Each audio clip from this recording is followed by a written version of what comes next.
Hard Rockology Show, Chris and Matt from the debut record by Future Shock, Live For Today. The song is In Again, and on our phone, guitarist Andy Basiola from the band. Andy, welcome to the Hard Rockology Show.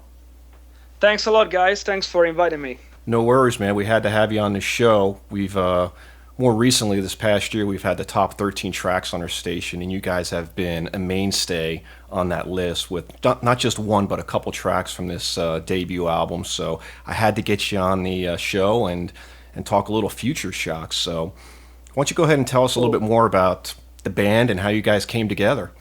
Yeah, so basically we all met in London, UK, and first back in 2011, I met the singer, Luca, which is Italian too. And he had another band at the time, which was called Cavalier, and it was like a heavy metal band. So it was a bit heavier than Future Shock. And I saw him at a gig. I just knew, we just chat a little bit, and then we said, I really like your music, man, so why don't we do something together? And that's how it all started, basically. He came to my house, and we jammed a few ideas, and that's the first start of Future Shock. Well, one of the things I wanted to mention, and it's kind of interesting that both you and Luca came across each other, because both of you primarily played in a lot of cover bands, from Deep Purple to Saxon to Queen, to Skid Row, to Ozzy, which are all pretty big bands, and you guys all covered all of those. So was that the nucleus for you guys getting together? Was, you know what, we've got all these cover bands, we like all this music, why don't we just go ahead and just do something on our own that basically pays homage to that style of music? Because listening to your music, you definitely take all the best elements from all those bands and make it your own. Yeah, we really wanted to do something like original in our own style, but taking influences from these great artists, you know. So and that's how it started. This artist still inspire me to create some original music, you know. So Andy, how has the response been from the UK fans? I know they're really, really particular about their hard rock and heavy metal, and you guys just came on the scene a couple of years back. So, what's the response been from the fans so far at some of your shows?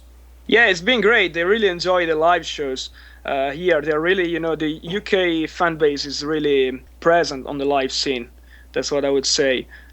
We played in the UK. We went to Scotland as well. We did a few shows there. And it was great. You mentioned earlier that both you and Luca are the core of the band, but I will say this: you have the drummer Arn and the bass player Gus, and the two of them have quite a background, or I guess you could say resume, and they make up a pretty solid rhythm section. So how did you guys get those guys? Because looking at their resume, they've been playing for a while.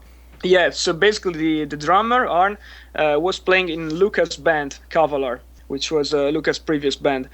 And Gus, he was a friend of Luca. They met in Camden, London.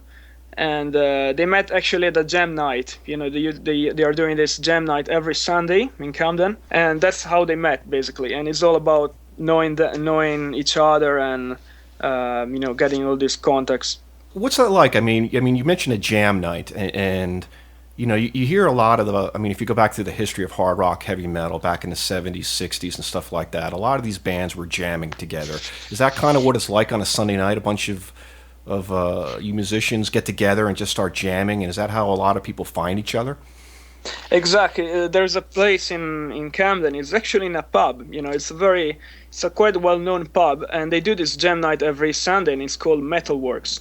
It's basically people get on stage. They play a lot of covers, and they get to know each other. And it's really like a big family. For what I had the chance to see. They all like the same. They share the same passions, the same kind of music, and they all love it. So, Andy, your guitar of choice is the Flying V. A big Michael Schenker fan? Yeah, I love Michael Schenker. Yeah. Was he like one of your main guys you looked up to as far as inspiration? Yeah, it was one of them. I loved also Randy Rhoads from Ozzy Osbourne band, and that's basically my main influence. And probably my favorite Schenker song is Into the Arena. I love, it's the instrumental song, but I love his soloing, and the way he develops his ideas. Yeah, it's going back to the very first Michael Schenker solo album. Yeah. Well, let's talk a little bit about the.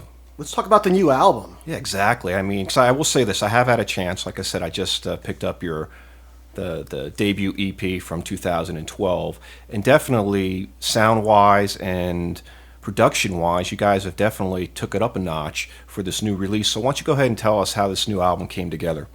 Yeah, we had this guy, it's called Phil Kinman, and it's basically a producer who worked with Michael Schenker's singer, Doogie White. And he worked with also a band called Tank, where Doogie White was singing. And this guy, this producer, was a friend of Luca. So that's how we came together, and we decided to contact him, and we started recording basically. So, and yeah, it took a few months to record, but we absolutely love working with this guy because he's such a professional, and it sounds great. It's we love working with him. So how does the songwriting process go for you guys? Do all four of you guys get into a studio or someplace and just start jamming out ideas, or does Luca bring maybe a vocal melody and you bring maybe a guitar lick here and there? So how does that work for you guys? Because I mean, like you said, you guys all have similar influences, similar interests, and what kind of music you guys like. So is it just something that just comes together rather quickly with the four of you? Yeah, mainly, I start with a riff usually, or with an idea, and then I bring it to Luca. And if he likes it, we bring it to the rest of the band in the rehearsal room. So we got the idea, then we meet all together, and we develop this idea together. And sometimes within minutes we can create a song. If we are on the mood and we are inspired, we can make some good stuff. How long did it take you guys to record this record? I mean, it's got like an old school type vibe, but a modern sound to it. And I think the producer, like you just mentioned, captured a lot of old school hard rock, heavy metal that some of the older fans will like, but it's not dated at all. And I'm just kind of curious, I mean, how long did it take you guys to write the 10 songs and record them? Well, to write the songs, basically it took, let's say, 4 or 5 months, and to record the whole album, let's say 3 months. Yeah. So actually we started, the drummer started recording the drums in Brazil because that's where he's from, and he knows a guy in Brazil who has a studio and he's a friend of him. So he recorded the drums there, and then we recorded the rest of the instruments in London. On the album itself, I mean, if you open it up, it's got a cool picture of you guys playing live. I mean, the thing I like about this album, it's got a live sound to it. I mean, was that something you guys were trying to capture too in the recording? Because kind of like you said, your live shows are fantastic. The fans are loving it. So did you kind of want to translate the live performance into the studio version? Yeah, exactly. That's what we all love performing live, and we wanted to create this sort of live feeling, and also without sounding dated, but a good rock sound, which is also a modern sound. That's what we wanted. Well, I asked you about Michael Schenker's your favorite song from him. What's your favorite one off this album, and what's your favorite solo? Since you do play a lot of cool solos on this record. I think I love the solo on More Than It Takes, which is a track towards the end of the album. And we also have a video for that song on YouTube. And it's a very simple solo, it's not kind of technique oriented, but it's very melodic, and that's what I like. Andy, I have to ask you: is there any tracks on the album that have any personal meanings or really resonate? I mean, to a point with you that has a good backstory? Well, especially the title track, Live for Today, has got a very important meaning to us, which is live every moment like it's the last moment, and enjoy life as it's present. So that's the most important meaning of the album. So, Andy, what do you guys got going on for the rest of 2015? We're already halfway through the year. What's the plans for Future Shock? Yeah, we are currently working on some new songs. So we're working towards a second album at the moment. So we are in the middle of songwriting. And also we have a very important gig in September, which is in Sheffield, in the town of Sheffield, UK. And it's basically a competition where the winner gets to win a record deal. If we win, we will win a record deal with a record company, and also some slots in some big festivals. That's cool. That's coming up in September, right? Yeah, 6th of September. So what do you need the fans that are listening now and your fans to do? Is there a place that they need to vote for you, or how does that work exactly? No, basically we have already got voted to get into this competition. But I would say for the fans, just really check out our Facebook page and our website and give us a like and try to share it as much as possible. And just for our listeners out there, it's on Facebook. It's Future Shock UK. So that way you'll be able to find them really easy. They're right there. And I could say that you're very, you guys get back to the people that respond to you. So you're definitely fan friendly and all that. And I think that makes a big difference. So you guys also have a website too, right? Or website, whatever you want to call it, futureshocktheband.com, correct? Yeah, www.futureshockband.com. And you can actually listen to the brand new album, Live for Today, on your website, right? Yeah, you can actually stream it. There's a link which where you get to SoundCloud, and you can actually stream the whole album on there. That's a cool idea, right, Matt? If I like it, I'm going to buy it. If I don't like it, I'm still going to buy it because it's that good of an album. Exactly. Exactly.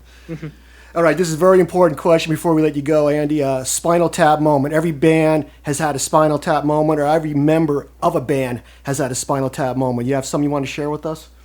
Yeah, that's one. Yeah, basically, once we were in a rehearsal room, sometimes Luca is like that. When something doesn't work, it doesn't. It's very instinctive, And so his mic wasn't working one day, and he just got, really angry and he got pissed off, and he started banging the mic towards on the speaker, and we were all staring at him, looking, what the fuck are you doing, man? It's that Italian really temper. funny. It's that Italian temper. Yeah, exactly. All right, Andy, I want to thank you for joining us here on the Hard Rockology Show, and like we do with all of our guests, why don't you go ahead and introduce another track off your debut album, Live for Today? Yeah, so I want to introduce the third track from our debut album.